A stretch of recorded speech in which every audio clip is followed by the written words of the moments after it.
Thermodynamic Equilibrium by DorthyAnn. Chapter 1. Harry sat up with a start, rubbing his eyes as the vestiges of a nightmare faded into nothing in his mind. He gasped faintly in the quiet, dark room, fighting to slow his breath so he didn't wake his dorm mates. He no longer woke up screaming.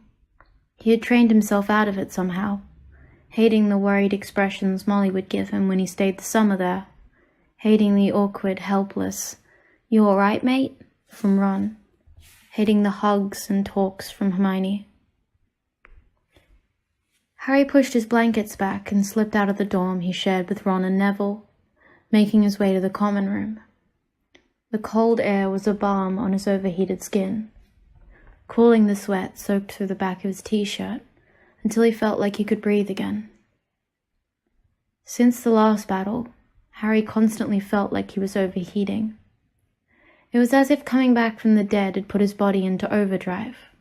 He was hungrier, ate more, and his skin was always too warm.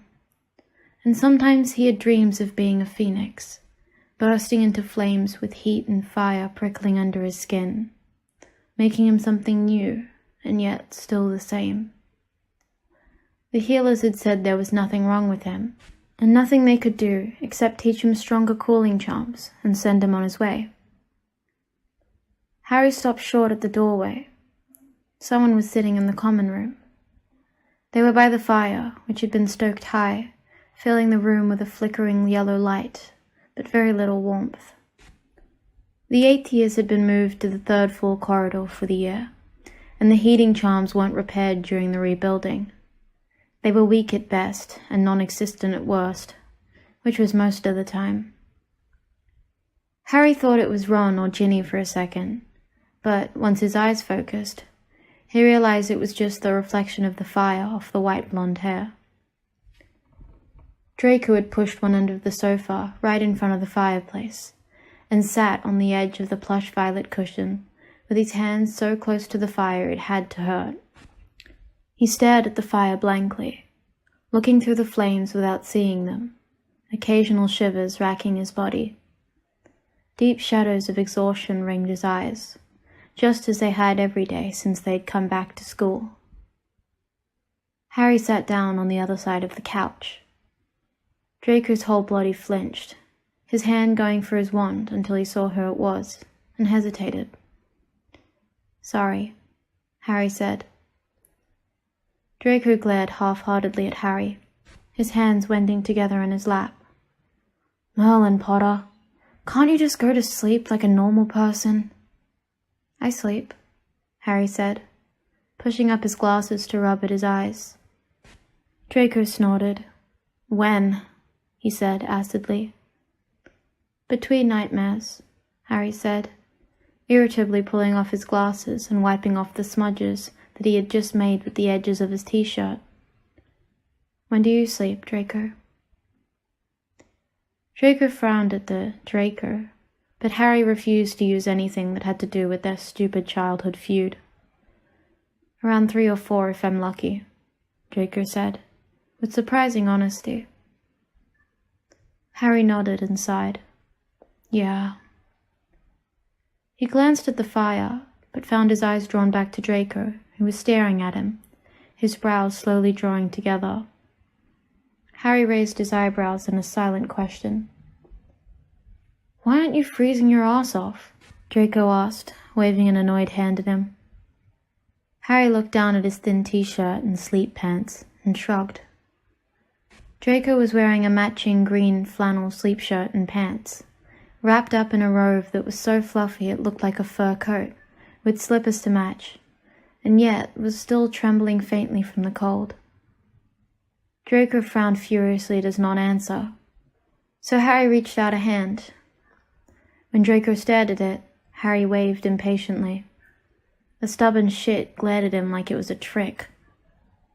Harry moved over, sitting right next to Draco and grabbing his wrist. Draco flinched, his eyes widening. "Are you ill?" Harry shook his head. "No, it's always like this." Draco's skin was thin, smooth, and cold, It was as if he'd been standing out in the snow. Harry could feel the heat leaching off his hand, cooling it. It felt really nice. Harry blinked slowly, his eyes getting caught, like they wanted to pull him into sleep, but the lingering heat remained, making him want to pull his clothes off or run outside and go flying. He'd done that once before, and had ended up sick. It wasn't a good idea. Stripping naked probably wasn't either. Draco could have been petrified he was so still, sitting on the edge of the couch. Harry chewed his bottom lip, and then quickly shifted over until he was half behind Draco, wrapping his arms around him, and leaned against Draco's back. He could feel Draco twitch, and then go very still, his breathing quick and short like a rabbit's. Harry expected Draco to shove him and run off.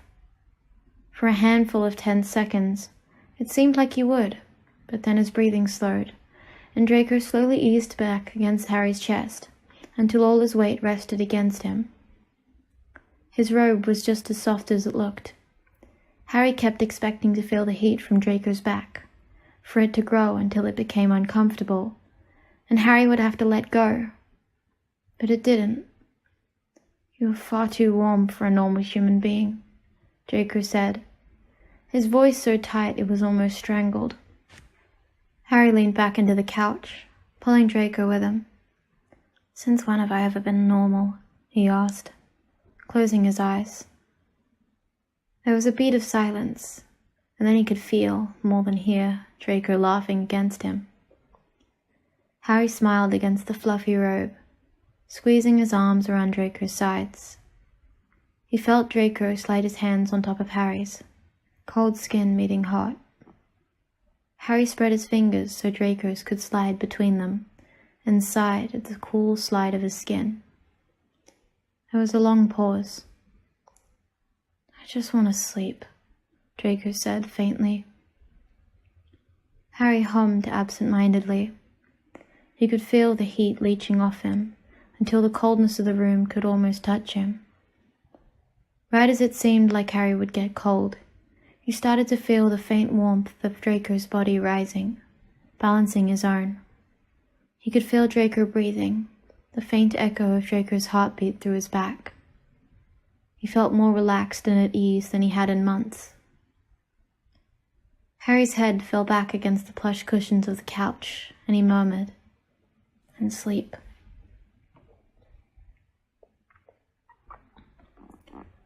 Just keep moving.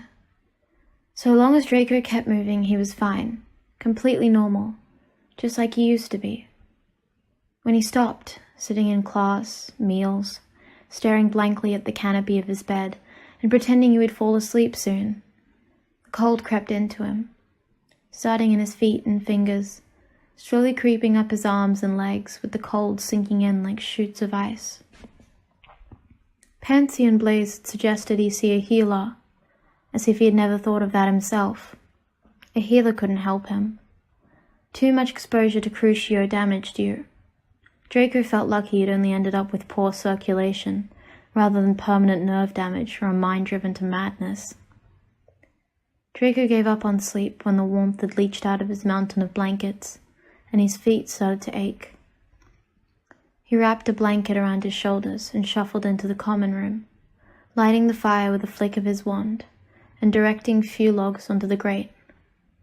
He stretched his hands and feet towards the grate, as close as he dared to, until they prickled painfully with needles of warmth that couldn't penetrate deep enough to warm his bones. He looked over at the sound of approaching footsteps. "You're late," Draco said. Potter ruffled a hand through his hair with a sheepish grin. Ron wanted to chat.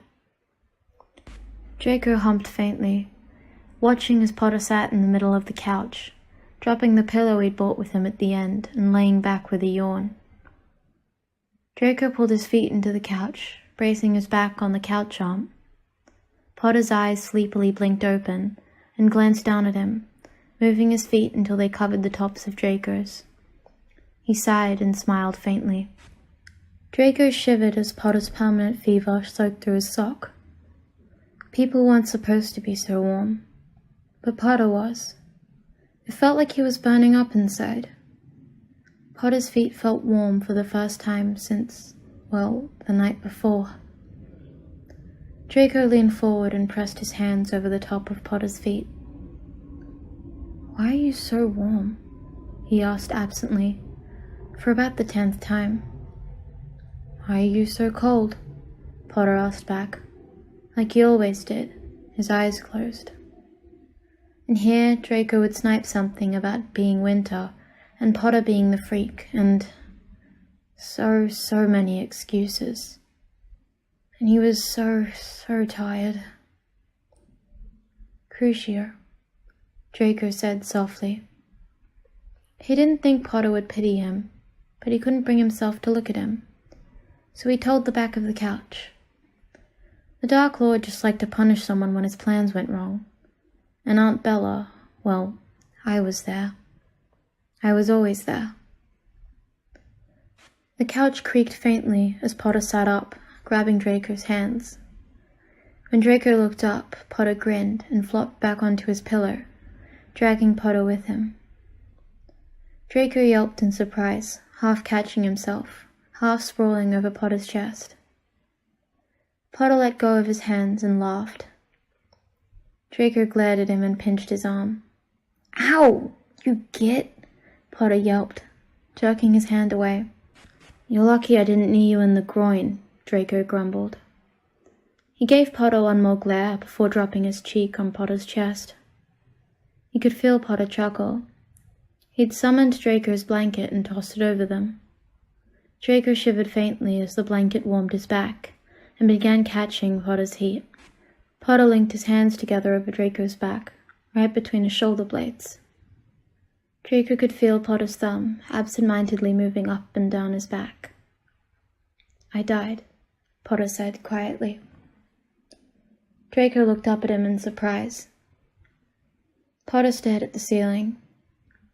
"In the Battle of Hogwarts, I really did die when Riddle hit me with the killing curse, then..." He squeezed his hands, and Draco felt the pressure around his body like a hug. Potter's heart was pounding. "I came back." Draco let his fingers curl around Potter's shoulders. His faded t-shirt was as soft as lamb's wool. Potter sighed and looked down at Draco with a lopsided smile. "Ever since then I've been too warm." Draco said absently, his cheeks feeling inexplicably flushed. He pressed his cheek back against Potter's. He could feel Draco's breath against his hair. "What the hell are we supposed to talk about now?" Draco said irritably. "You started it," Potter said with a laugh. Draco humped into Potter's shirt. "Besides," Potter went on, "I'm sure we'll think of something." "You've been sleeping better." Harry said vaguely, looking up from his textbook at Hermione. She rolled her eyes. "You've been sleeping better," Hermione repeated, tapping the corner of her eye. "The circles under your eyes are gone, and you don't nap in class, well, as much."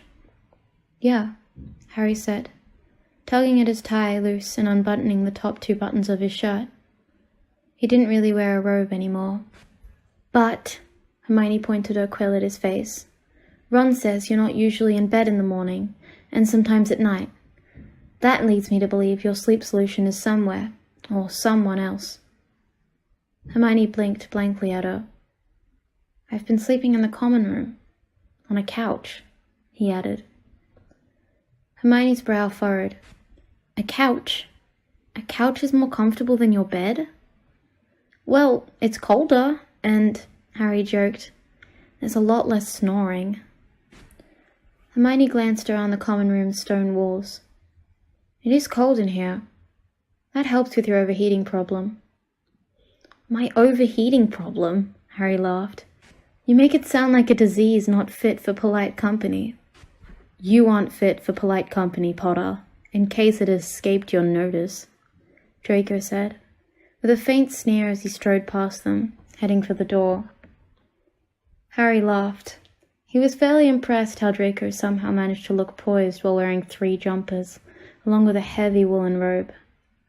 Harry closed his books and pushed them away, and Draco paused. Harry felt inexplicably pleased and quickly asked, "Where are you going so late?" "The library. There's a book I need before Pince leaves," Draco said. He took a step, then hesitated again. Harry quickly pushed his chair back and stepped through the maze of chairs to reach Draco. "For the charms assignment? I've been having trouble with that too." He held his breath, mostly expecting Draco to refuse him, or even ridicule him. But he only glanced at Hermione with a flicker of anxiety, before heading out into the hallway with Harry at his heel. Harry gave Hermione a brief wave as he left, ignoring the puzzled look on her face.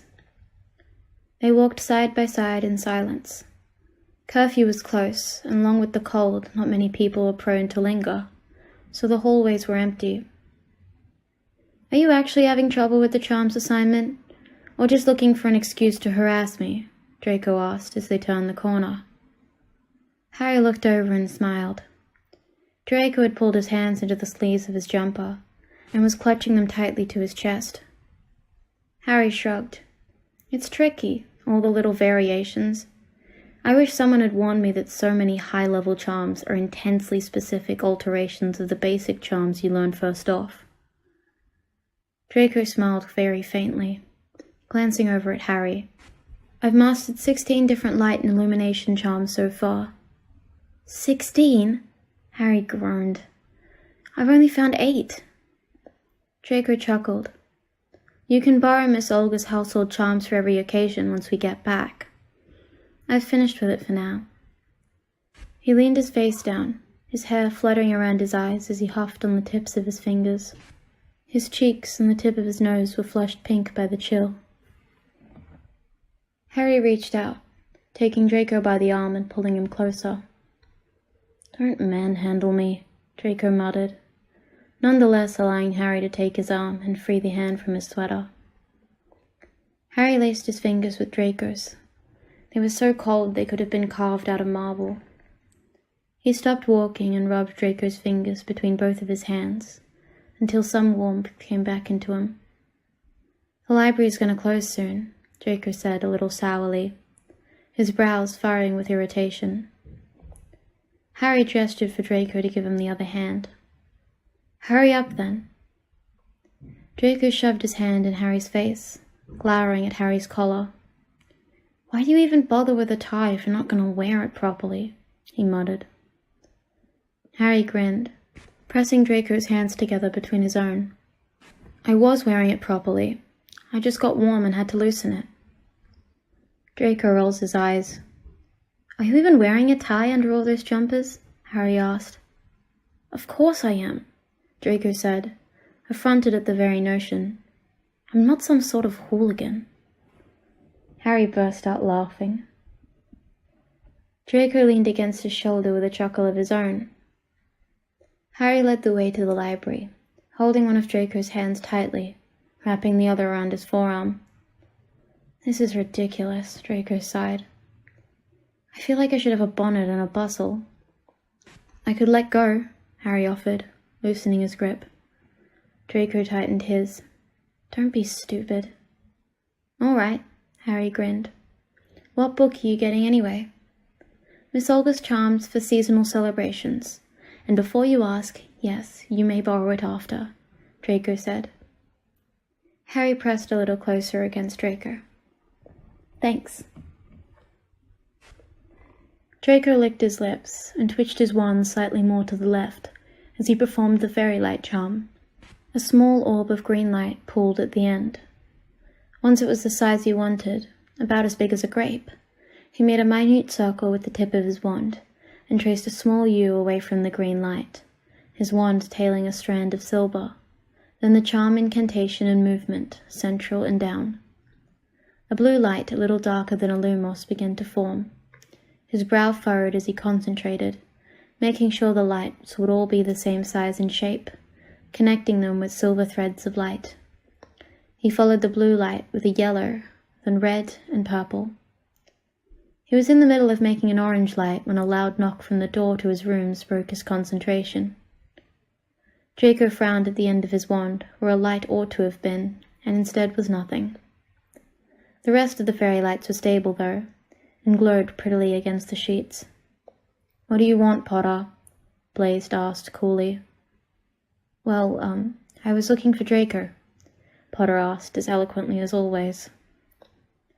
Draco pushed himself up to the top of his bed, pulling the blankets down just enough to peek out. Potter rubbed the back of his neck sheepishly, looking nervous. Blaze was sitting forward defensively on the edge of his vision. "Can't you leave off, Potter? Haven't you anyone else to harass?" Draco saw Potter's brow furrow, and he interrupted before the conversation could become an argument. "It's fine." They both turned to look at him. "You hear about the book?" Draco asked. Potter nodded. Draco sighed. "Come in, then." He held up the edge of the blanket. "Take off your shoes and don't stretch the opening too much or it will break off the space." Potter leaned over, peering into the blankets. Oh, a wizarding space? In blankets? Draco frowned at him. "What? Didn't you ever build a blanket fort growing up?" Potter shrugged, kicking off his shoes and sitting on Draco's pillow. "What the fuck?" Blaze said faintly. "I promised to lend Potter a book for class," Draco said, as he scooted down the small tent-sized space. "I won't be long," Potter told Blaze. He slipped his feet through, wiggling down until he was even with Draco. "So this is how wizards build a blanket fort?" Draco raised an eyebrow. "How else would you do it?" "With a lot more blankets, usually," Draco said. Draco looked around critically. "My mother is particularly good at temporary extension charms. It's just that the bigger you make them, the more likely they are to collapse, and there's no reason to make it bigger since we'd only lose heat faster, and I like it," Potter said, and smiled at him. Draco smiled faintly back, and turned to the book he'd left by the side of his pillow. "I've been practicing the fairy light charms." Potter shifted on his back and looked up at all the different fairy lights Draco had strung across the ceiling of the small space. "Wow," he said, reaching up and brushing his fingers through the blue light. He turned his head to ask Draco, "How do you keep them all the same size?" Their faces were mere inches apart. Draco could see flecks of brown in the green of Potter's eyes. His eyelashes were very long. "Draco?" Potter asked, a smile curling up on his lips. Draco took a deep breath, tearing his eyes away. "I'm cold." "Oh," Potter said. "Well, move over." He pulled his arm up, wrapping it around Draco's shoulders and pulling him closer. Draco rested his head on Potter's shoulder and took out his wand. "I shall show you how to keep the size consistent. Pay attention, it's all in the wrist." "No!" "Hermione!" Harry laughed. Hermione shook her head. "Absolutely not. I don't. No." She stomped ahead of them. "It's not that bad, is it?" Ron said, trying to catch up to her. "Harry getting a better mark than us. You. It's bound to happen one of these days, right? Just odds." Hermione stopped in her tracks. "This is just like sixth-year potions." "It's nothing like sixth-year potions," Harry said with a sigh. "You had help," Hermione said, pointing an accusing finger at him. Harry rolled his eyes. "Yeah, but not like sixth year." He flipped open his bag and took out the 2 Miss Olga Charms books he had planned to return before dinner, and held them out. "See? Just regular library books." Hermione snatched them out of his hands. "You used these? Why didn't you share them?" "I was borrowing them myself," Harry said. "I need to look at these," Hermione said, already opening the first book. "I was going to return them before dinner," Harry protested. Hermione nodded absently, walking into the common room as she read. "I'll just have a look, then take them back myself." "Hermione," Ron groaned. I thought we were going to have, like quality time now that the big exam's done. Heating charms. Uh-huh, Hermione said absently, dropping onto a couch by the fire. We can read it together then. Ron groaned, shotting Harry a belugged look, and sat on the couch next to her. Heating charms, Seamus snapped from the other side of the fireplace. Everyone's contributing. Come on. Hermione took her wand out and cast a wordless heating charm over the room. Ron quickly followed suit. Harry cast one as well, over by the fire where it wouldn't settle on him too much. All the furniture in the room had been pushed into a tight ring around the blazing fireplace, so anyone would have to step over armrests to go in or out. That didn't stop what seemed like every 8th year student gathering, clustering together in the crowded mess. The largest sofa had been left by the window, apparently too heavy to bother moving. Outside snow was falling in tiny crystals, sparking when the light from inside hit them. Harry pulled the latest Quidditch Monthly out of his bag and laid back on the large couch, enjoying the cold radiated from the tall windows. He was deep into the article about the viability of the new horseshoe feint in Quidditch matches when he heard someone stomping down the hallway from their dorms. It was a very familiar stomp. A smile crept onto Harry's face as Draco stopped next to him. Harry glanced over his magazine. Draco was wearing a jumper and had a blanket as well as a comforter draped around his shoulders, but was still shivering. For a second, they just looked at each other, and then Draco glowered at him. He kicked Harry's leg out of the way so that he could get on, bracing his arm on the back of the sofa and shoving Harry's magazine out of the way so that he could collapse onto Harry unimpeded. Harry laughed in surprise, half-heartedly smacking Draco with his magazine. Draco grumbled something into Harry's chest, pulling his blankets over his head and wiggling around to pull the blankets tighter around himself. Harry propped his magazine on Draco's back, absent-mindedly tangling their legs together. "Harry?" Ron called, his voice strangled. Harry looked over at his best friends and found the whole room leaning over the backs of their chairs to stare at him. "I fucking told you," Blaze hissed to Pansy. Pansy responded with a faint whimper. Ron's whole face had gone so pale his freckles stood out like ink spots. Harry," Hermione said quietly, her voice carrying in the dead silence. Are you dating Malfoy?" Harry blinked, his heart rate picking up. He pulled up the edge of Draco's blanket. "Are we dating?" he asked. Draco huffed in annoyance, turning his head to prop his chin on Harry's chest. His fine blonde hair clung to his cheek in a loose, staticky mess, and Harry found himself carefully trying to tuck it neatly back behind his ear. Draco's hands pressed against Harry's chest as he leaned forward and kissed him with lips that seemed unfairly soft. He slowly pulled back, searching Harry's expression, and then smiled faintly. "I suppose we are," he said quietly, and pulled blankets back over himself. Harry looked over at Hermione. "Looks that way," he said, with a brilliant smile, curling an arm over Draco's back before picking up his magazine.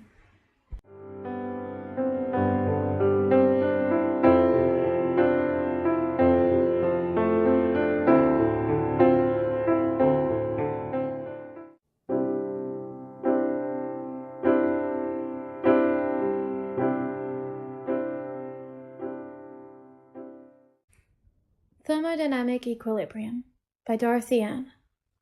Chapter 2. An Epilogue of Sorts. "I'm dying," Harry muttered. "You're not." Harry turned his head to glare at Draco, who was lying, not in the shade like a sane human being, but fully clothed in the sun. Draco grinned at him. "You don't understand," Harry groaned. He'd already stripped off his shirt, and he'd get yelled by at least 3 people if he took off his trousers. "I do, you ass." "I'm literally dying," Harry went on. "I'm cooking in my own skin. I'm a broiler, a toaster oven, a campfire. Draco laughed, looking far too amused. The sun is trying to kill me, Harry said. We could go back to your room in the dungeons, Draco said. The one I helped you get so this wouldn't happen. Harry pushed himself up on his elbows and looked out over the lawns. Hermione was reading under a tree with Ron's head in her lap, and Ginny and Luna were making flower crowns with the Patel twins and Pansy. Dean and Seamus were trying to teach Blaise and Theo how to play football, their robes teeped into makeshift goals on the grass. Harry had wanted to spend some time with his friends. They'd finally finished their exams and could relax, but instead of having fun, he was miserable. He actually missed the dank, miserable, blessedly cool dungeons. Draco laughed again. All right, toaster oven. He stood up, shrugged off his robes and shoes. What are you doing? Harry asked, sitting up. Draco pulled off his socks, loosening his tie and pulling it over his head, dropping it on top of the pile. He held his hand out, and Harry let himself be pulled up. Let's go swimming, Draco said. Really? Harry said, already kicking off his tennis shoes before Draco changed his mind. Draco raised an eyebrow. Obviously. He gestured at himself. Harry grinned with childlike glee, pulling Draco down to the shore of the Black Lake. He charged into the cold water and got up to his knees before he had to stop, as Draco gripped his hand so hard it hurt with a yelp of dismay as the water washed over his feet. Cold, Draco said, jerking back. Yeah, Harry said, letting himself be pulled out of the water. That's the point, isn't it? I didn't think it would be that cold, Draco said in dismay. It just turned summer, Harry said. He loosened his grip. Here, I'll go in for a bit, and you can enjoy the sun. Draco bit his lip, staying on shore as Harry walked out into the water, just up to his shoulders. He took off his glasses and dunked his head under, sighing with relief when he came up, pushing his hair back and putting his glasses back on his nose. He had hardly heard the splashes before his arms were full of a Draco Malfoy, clinging to his shoulders, gasping from the cold. Harry pulled Draco close. What? Have you lost your mind? No, Draco said fiercely, and then instantly changed his mind as he began to shiver. Maybe. Harry grinned, ducking down and wrapping his arms under Draco's ass, lifting him halfway up out of the water as he gasped and clung on even tighter. Harry! Now who's lost their mind? Draco said. Me, Harry said, but I'm in good company. Draco thumped his shoulder lightly. You had better not drop me. Never, Harry promised. Liar, Draco said, trying not to smile. I'll try not to, Harry said. Draco smacked him again. You're supposed to lie. Harry laughed. All right. I'll never drop you then. Fine, Draco said, mollified. His button-up shirt clung to him, coloured pink where it stuck to his skin, well suited to his pout and the damp ends of his hair, wet by his reckless splashing. What? Draco asked, his expression softening as Harry studied him. Move in with me, Harry asked. Draco's breath caught. You want to live together? Harry nodded. Draco bit his lip, fighting down a smile. As if you could be rid of me. I have absolutely no interest in being cold ever again. Harry smiled in a blossom of relief and happiness. I'll never let you get cold again. Well, you're doing a terrible job of it, Draco teased, and as if his words reminded him of the cold water, a shiver shuddered through him. Harry tightened his grip and carried Draco back towards the shore, letting him down when the water was only knee-deep. What are you idiots doing? Pansy called down to them. Cooling off? Harry said. Freezing to death, Draco shouted back, walking back onto the shore. Dry me off, Pence? Pansy rolled her eyes and cast a drying and warming charm on him, leaving Draco looking rumpled and windswept. Draco irritably patted his hair down and turned back towards the lake, hands on his hips. Coming out of the water any time soon? Harry shrugged. Eventually. Draco tried to look irritated, but only managed something between bemused and fond.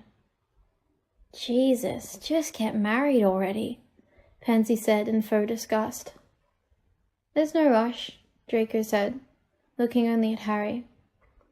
We have to live together for a while first. Harry smiled, his heart squeezing so hard it seemed too big for his chest. Yeah,